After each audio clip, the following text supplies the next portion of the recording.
থাইরয়েডের সমস্যায় ভুগছেন? ওজন নিয়ে লড়াই আপনার কাছে প্রতিদিনের যুদ্ধ হয়ে উঠছে? আপনি একা নন। চিকিৎসকদের মতে থাইরয়েডের সমস্যা হলে শরীরের মেটাবলিজম কমে যায়। এর ফলে হজমের সমস্যা সহ ওজন বেড়ে যাওয়ার ঝুঁকি অনেক বেশি থাকে। তবে সুসংবাদ হলো সঠিক ডায়েট, নিয়মিত ব্যায়াম আর কিছু জীবনযাপনের অভ্যাস বদল করলেই থাইরয়েডের প্রভাব অনেকটাই নিয়ন্ত্রণে রাখা সম্ভব। ১. না খেয়ে বেশিক্ষণ থাকবেন না। অল্প অল্প করে বারবার খান। এতে বিপাকহার সক্রিয় থাকে এবং শরীর অতিরিক্ত চর্বি জমাতে পারে না। একসঙ্গে অনেকটা খাওয়ার অভ্যাস পুরোপুরি বাদ দিন। ২. শরীরচর্চা অপরিহার্য। জিমে হোক বা বাড়িতে কার্ডিও ও হালকা ব্যায়াম নিয়মিত করুন। এতে শুধু ওজনই কমবে না, থাইরয়েড হরমোন কার্যকারিতাও ভালো থাকবে। ৩. মিষ্টির পরিবর্তে ফল।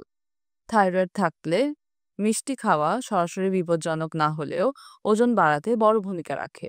তাই চিনি কমিয়ে তাজা মৌসুমী ফল খান। ৪.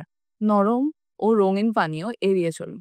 Carbonated drinks, packaged juice, processed food এসব অতিরিক্ত ক্যালোরি জমিয়ে দ্রুত ওজন বাড়িয়ে দেয়।